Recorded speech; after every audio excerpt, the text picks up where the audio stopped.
సభా సరస్వతికి నమస్కారం.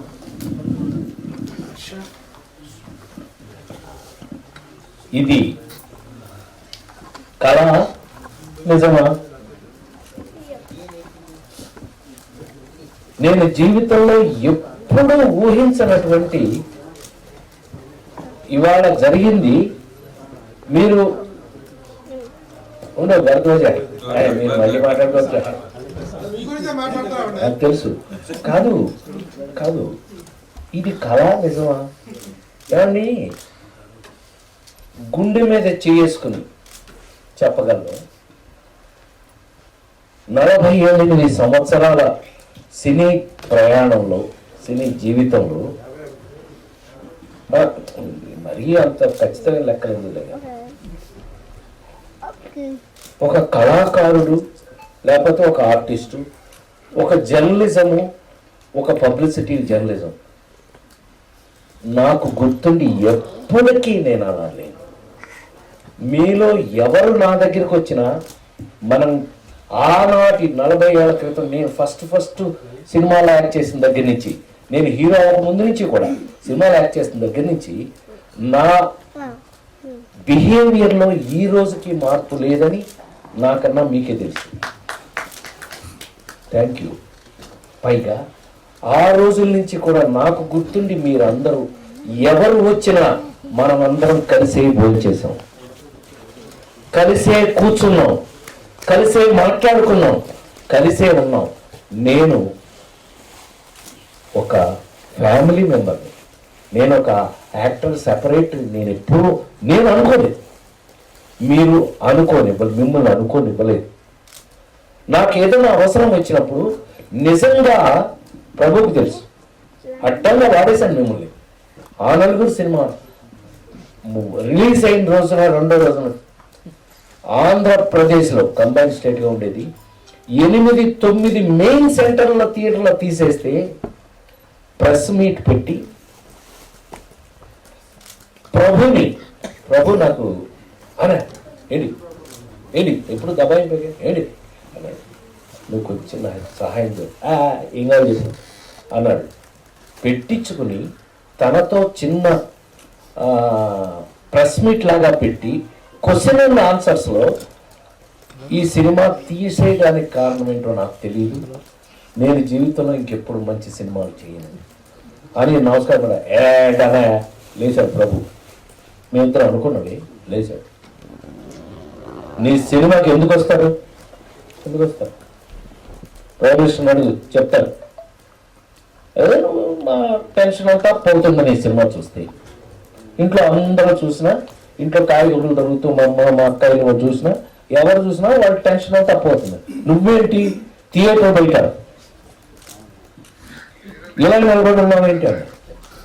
అయితే ఏంటన్నా, అయితే నీ సినిమా అంత సీరియస్గా ఉంటే మేము ఎలా చూస్తాం, చూడలేదు అన్నాడు.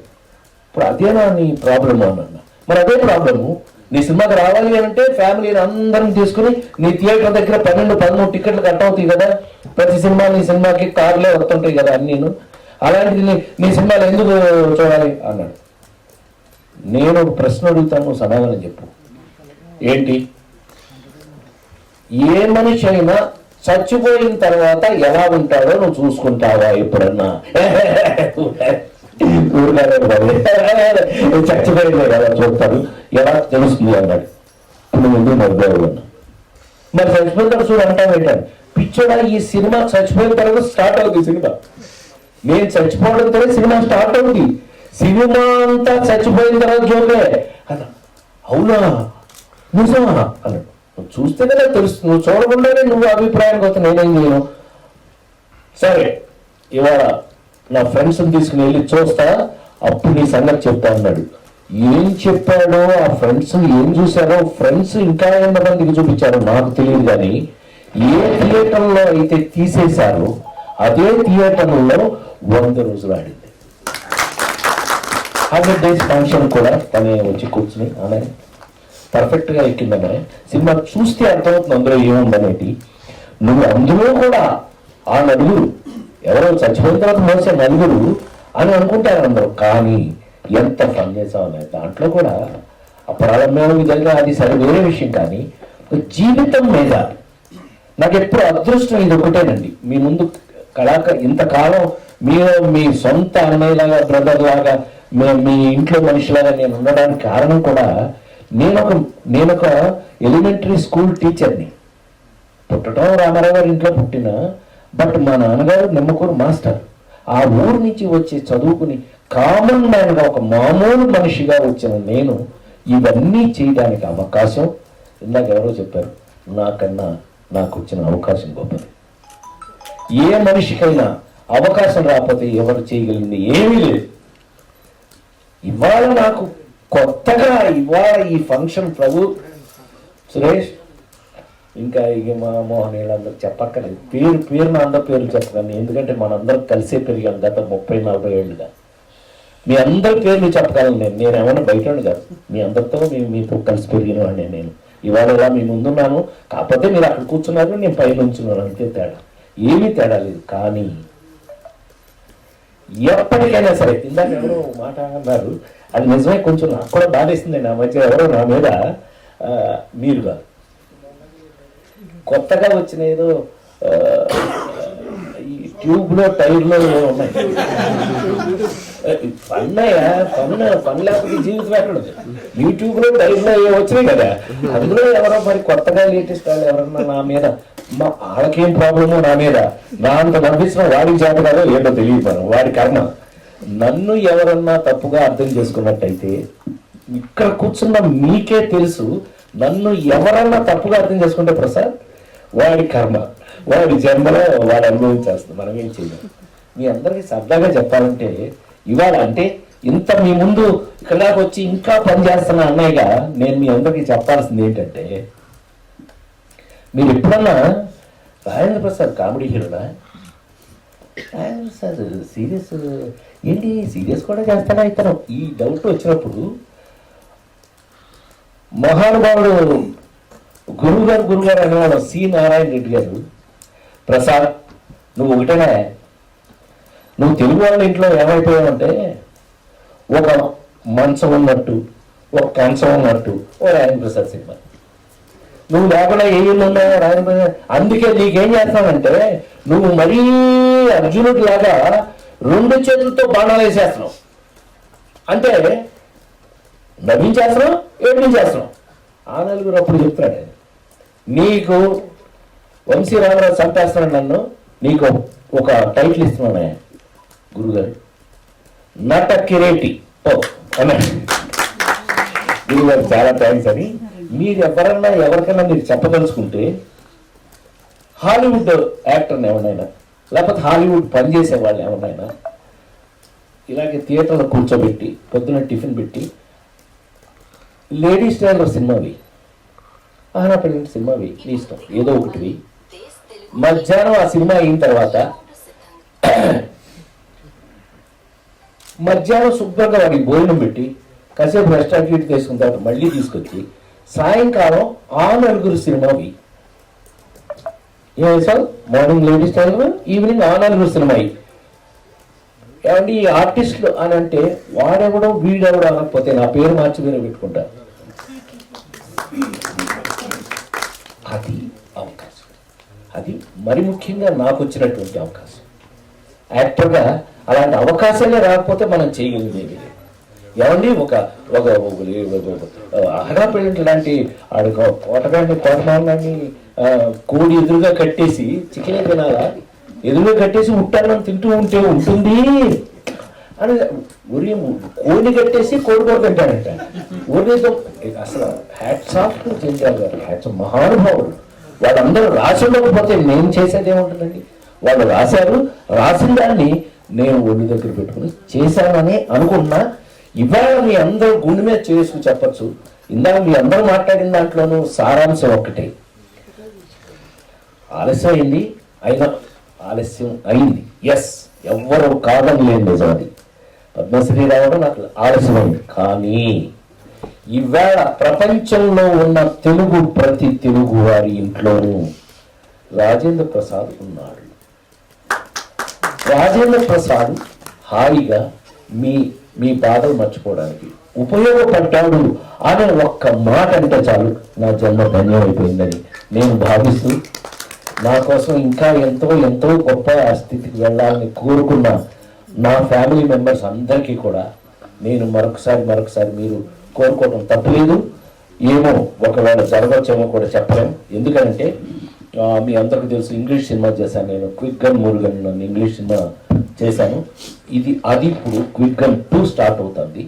20th సెంచరీ ఫాక్స్ హాలీవుడ్ వాళ్ళు చేస్తున్నారు. చాలా పెద్ద బడ్జెట్, పెద్ద cinema. So quick gun Murugan 2, 3, 4 ఉంటాయి, సబ్జెక్ట్స్ రెడీ అనమాట. సో ఆ విధంగా నేను ఏమైనా ఇంకా ముందుకు వెళ్తాను, డెఫినెట్గా వెళ్తాను. నాకు ఇప్పుడున్న ఈ సందర్భంగా ఒక్క విషయం చెప్తాను. ఇప్పుడు తయారవుతున్న దర్శకులందరూ ఈ జనరేషన్, నేను 5 జనరేషన్లు దాటి వచ్చాను, మీకు తెలుసు కదా. రామారావు గారు, నాగేశ్వరరావు జనరేషను, కృష్ణన్నయ్య, సోమబాబు అన్నయ్య వాళ్ళ జనరేషను, చిరంజీవి, నేను ఒక జనరేషను, మహేష్ బాబు, అల్లు అర్జున్, జూనియర్ ఎన్టీఆర్ వాళ్ళందరితో సూపర్ హిట్లు చేశాం కదా. మరి జులాయి లాంటి సినిమాలు మీరు ఎంత పెద్ద హిట్స్ అని ఇప్పుడు జనరేషన్ నేను పరిచయం అవడానికి మంచి లింకులు అవి. మరి శ్రీమంతుడు లాంటి సినిమాలు ప్రతి ఇంట్లోనూ చూశారు. నాన్నకి ప్రేమతో, అమ్మకి ప్రేమ, అమ్మ మీద బోల్డెన్ సినిమాలు వచ్చినాయి, కానీ నాన్న మీద వచ్చిన సినిమా నాన్నకి ప్రేమతో. అది మన అదృష్టం. అదే స్వామి మనకి ఇచ్చేటటువంటి అదృష్టంగా భావిస్తూ, ఇలా ఇప్పుడు జనరేషన్ లేటెస్ట్, ఇప్పుడున్న జనరేషన్ మీరు హ్యాపీ ఫీల్ అవుతారని చెప్తున్నారు. ఏం ప్రసాద్, మీరందరూ హ్యాపీ ఫీల్ అవుతారు, పెద్దవాళ్ళందరూ. ఎందుకంటే ఇప్పుడున్న లేటెస్ట్ జనరేషన్ మోహన్ నా కోసం క్యారెక్టర్ రాస్తారు. మీరు ఆశ్చర్యపోతారు మీరు ఆ క్యారెక్టర్స్ చూస్తే. ఎంత మంచి క్యారెక్టర్స్, అంత వెయిట్తో, నా మీద నా బాధ్యతతో నేనేం రిలాక్స్ అవ్వడానికి కుదరదు. ఇంక మీద నేను చీ అసలు నా మనస్తత్వమే అది కాదు. మీ అందరికీ తెలుసు, ఎక్కడ రిలాక్స్ అయ్యే టైప్ కాదు. నేను ఏదైనా అవకాశం వస్తే అవకాశం కానీ చక్కగా మనం తీసుకుని, మీ అందరూ నా మీద పెట్టుకున్న నమ్మకాన్ని, మీ అందరూ నా మీద పెట్టుకున్న ప్రేమని ఇవాళ జర్నలిస్టులు ఒక ఆర్టిస్ట్ గురించి ఇలా మాట్లాడటం ఇవాళ నా పూర్వజన్మ శకృతంగా భావిస్తున్నాను. మీరు అందరూ సొంతంగా ఫీల్ అయ్యి, ప్రతి ఒక్కరు సొంతంగా ఫీల్ అయ్యి మీ అభిప్రాయాలు తెలియజేశారు. అమ్మా థ్యాంక్స్ అమ్మా. చిన్న బాధగా ఉంది, అందరి ముందు చెప్పడంతో కానీ చెప్తున్నా. లెటర్లు నాకు వస్తే మోహన్ గౌడ్ నువ్వు నాకనే పంపాలప్పుడు పైగా అన్నీ ఎంత ప్రిపేర్ అయిపోయింది, నెంబర్ 2 ప్రిపేర్ అయిపోయిందిగా. మా ప్రభు నాయగా పంపలు మునిగిపోయింది. 32 మంది హీరోయిన్లు ఇంట్రడ్యూస్ చేసి అప్పుడే మనకేమీ బ్యాడ్ నేమ్ లేకపోయింది కానీ ఇంకా నయ్యం ఇప్పుడు చెప్పకుండా సరిపోయింది. అప్పుడే నువ్వు చెప్పుకున్నట్టయితే అయితే ఏంటి అదే అంటున్నా, అసలు మోహన్కే తెలియదు, ఇంకా పోరాలేదు. సో ఏది ఏమైనా ఆ రోజుల్లో నిజంగా నాకున్న అదృష్టం ఏంటంటే, ఏ మగాడి దగ్గర అయినా ఒక ఆడది, సారీ అమ్మా ఇలా చెప్తున్నాను మీరు ఏమనుకోకండి, ఒక మగాడి దగ్గర ఒక ఆడది ఏం ఎక్స్పెక్ట్ చేస్తుంది అంటే, అతను మొగాడై ఉండాలి, అతను హ్యాపీ చేయగలిగిన వాడు, మనని సంతోష పెట్టగలిగిన వాడై ఉండాలి. నేను నా క్యారెక్టర్ చాలా మంది ఆడవాళ్ళకి ఇష్టంగా ఉండేదని ఎంతో మంది నాకు లెటర్స్ ద్వారా, మెయిల్స్ ద్వారా కనపడినప్పుడు, అనగా ఏం నవ్వుతారా బాబు, నా టెన్షన్ అంతా పోయిందిరా బాబు, నీ బాగా సంపుతున్నాడు, నీ సినిమా చూసాను నేను హ్యాపీ అయిపోయాను. అంతకన్నా ఈ జీవితానికి నాకు కావాల్సిందే లేదు. మీ ఫ్యామిలీ మెంబర్గా, మీలో ఒకటిగా నేను చచ్చిపోయే వరకు, చివరి శ్వాస వరకు కూడా మీ అందరితో ఇలాగే ఉంటారని ఇవాళ క్రిటిక్స్, ఫిలిం క్రిటిక్స్ అసోసియేషన్ వారు నాకు చేసిన, అది ఫ్యామిలీ బయట ఉంది ఫిలిం, నేనే క్రిటిక్స్ మనకు అనవసరం, వాళ్ళెవరో ఇలాగ చెప్పినట్టు వాళ్ళు మనకి సంబంధం లేదు. సో నాకు సురేష్ వీళ్ళందరూ నా సొంత మనుషులు, సొంత తమ్ముడు లాంటి వాళ్ళతో ఇవాళ మీ అందరూ మధ్యలో ఉన్నందుకు జన్మలో నాకు మళ్ళీ ఒక ఫుల్ బూస్టప్ ఇచ్చారని మరొక్కసారి మనవి చేస్తూ, మీకు థ్యాంక్స్ చెప్పడం చాలా చిన్న విషయం. మీకు థ్యాంక్స్ చెప్పండి, నేను మనసులో పెట్టుకున్నాను, నా మనసులో మీ అందరినీ పెట్టుకుంటున్నాను. మరొకసారి మనవి చేస్తూ ఆ భగవంతుడికి కృతజ్ఞతలు తెలియజేస్తూ సెలవు. Thank you.